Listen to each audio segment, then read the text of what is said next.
나이가 들면서 체중이 쉽게 늘어나는 걸 느끼는 분들이 많습니다.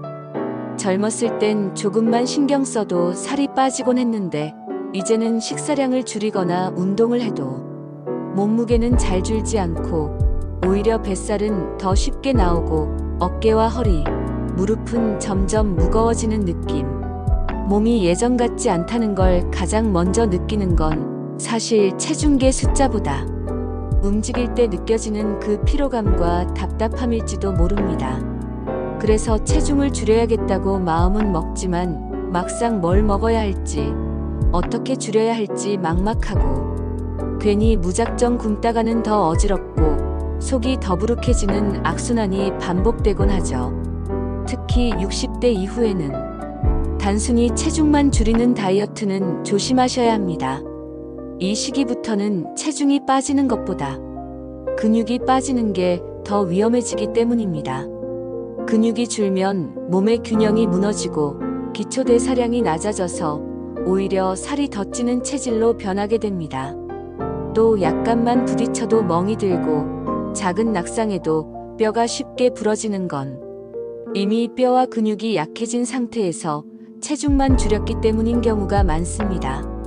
그렇기 때문에 60대 이후의 다이어트는 단순한 감량이 아니라 몸의 기능을 유지하면서 지방을 줄이고 필요한 에너지를 균형 있게 공급해주는 방향으로 이루어져야 합니다. 이건 굶거나 억지로 뭔가를 끊는 방식이 아니라 내 몸이 편하게 받아들이는 식습관으로 조금씩 하지만 확실하게 바꾸는 과정입니다.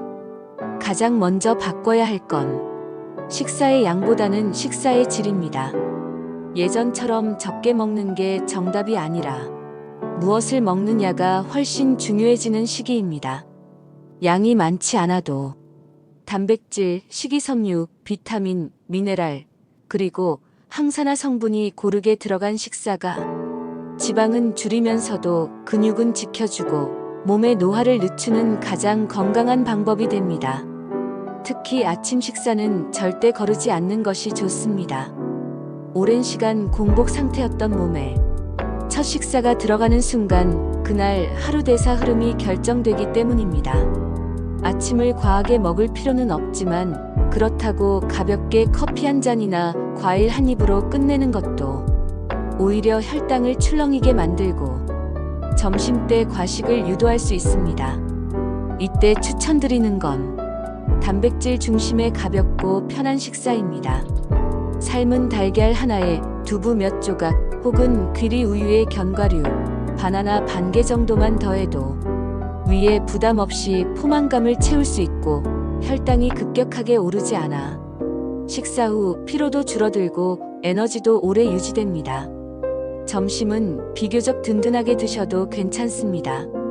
하지만 흰쌀밥을 한 공기 가득 먹기보다는 밥의 양을 절반에서 3분의 2 정도로 줄이고 그만큼 채소 반찬을 충분히 곁들여 주세요. 특히 나물, 데친 채소, 김, 생채처럼 조리 과정에서 기름을 덜 사용하는 반찬이 좋습니다.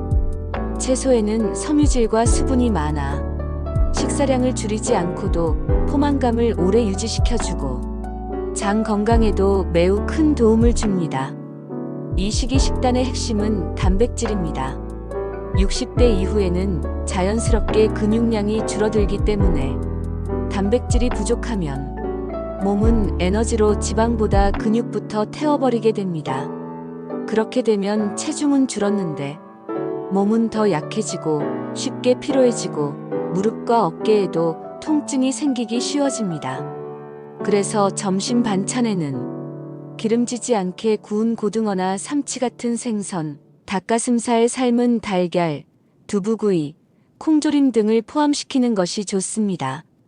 이런 식재료는 오메가3 식물성 단백질, 철분, 칼슘 같은 중요한 미량 영양소까지 함께 제공해주기 때문에 별도의 보충제 없이도 식사만으로 건강을 관리할 수 있는 힘이 생깁니다. 간식은 무조건 참으려고 하지 마세요. 오히려 적절한 간식은 저녁에 폭식을 막고 혈당 리듬을 안정시키는 데 큰 역할을 합니다. 오후 3시쯤 몸이 피곤하고 배가 고파지는 시점에 사과 반개, 삶은 달걀, 미지근한 보리차 한 잔, 혹은 견과류를 5에서 6알 정도 드시는 것만으로도 뇌는 포만감을 느끼고 저녁 식사 시 과식하지 않도록 도와줍니다. 또 갈증을 허기로 착각해서 간식을 먹는 경우가 많기 때문에 하루 중간중간 따뜻한 물이나 차를 자주 마시는 습관도 매우 중요합니다. 수분은 체온 조절뿐 아니라 노폐물 배출과 혈액순환에도 관여하기 때문에 작은 변화지만 몸은 매우 민감하게 반응합니다. 저녁 식사는 가볍고 소화가 쉬운 음식이 좋습니다. 특히 잠자기 3시간 전에는 식사를 마치는 걸 추천드립니다. 늦은 저녁은 야간 혈당과 인슐린 수치를 높여 지방 축적을 더 쉽게 만들기 때문입니다. 현미밥 반 공기에 된장국, 데친 채소, 김, 두부 반찬 등 담백하고 위에 부담 없는 식사를 하시면 포만감은 유지하면서도 몸은 훨씬 가볍고 편안하게 회복됩니다. 만약 잠자기 전에 배가 너무 고프다면 바나나 반개나 소량의 고구마, 따뜻한 우유 한 잔 정도로 마무리해주세요. 중요한 건 배를 비운 상태가 아니라 속이 편안한 상태로 잠자리에 드는 것입니다. 이렇게 식단을 바꾸면 칼로리는 자연스럽게 조절되고 혈당은 덜 출렁이며 몸이 덜 붓고 식사 후 피로감도 훨씬 줄어듭니다. 정제 탄수화물을 줄이고 식이섬유와 단백질 위주로 식사를 구성하면 인슐린 분비가 안정되고 에너지 사용이 효율적으로 이루어집니다. 그 결과 식사 후 졸림이나 무기력함이 사라지고 몸이 덜 무겁고 개운하다는 느낌이 생기기 시작합니다. 또한 싱겁고 담백한 식사를 통해 체내 나트륨 농도가 조절되면 수분이 잘 빠져나가 붓기와 체내 정체감이 해소되고 피로가 덜 쌓이게 됩니다.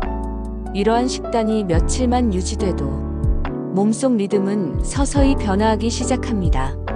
더 많이 먹지 않아도 덜 배고프고 과식을 하지 않아도 만족감이 유지되며 자연스럽게 체중이 천천히 줄어드는 방향으로 몸이 바뀌는 것을 느끼실 수 있습니다. 결국 이건 단순한 다이어트가 아니라 몸의 리듬을 다시 건강하게 정돈하는 일입니다.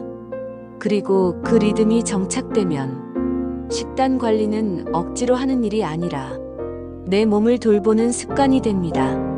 이런 식습관은 체중뿐 아니라 당뇨, 고혈압, 고지혈증 같은 만성질환 예방에도 확실한 영향을 줍니다. 수치로만 확인되는 게 아니라 잠이 잘 오고 아침이 가볍고 무릎이 덜 아프고 식사 후가 더 편안해지는 일상 속의 작고 분명한 변화로 나타납니다. 거창하게 바꾸지 않으셔도 괜찮습니다. 밥의 양을 한 숟갈만 줄이고 반찬을 하나만 바꾸는 것부터 시작해도 몸은 조용하지만 분명하게 반응합니다. 지금 이 한 끼 식사가 당신의 다음 한 달 그리고 다음 10년의 건강을 바꿔줄 수 있습니다. 오늘 영상이 도움이 되셨다면 구독과 저장으로 건강한 식사 습관 함께 이어가 주세요. 당신의 식탁이 곧 건강이 되는 그날까지 함께 하겠습니다.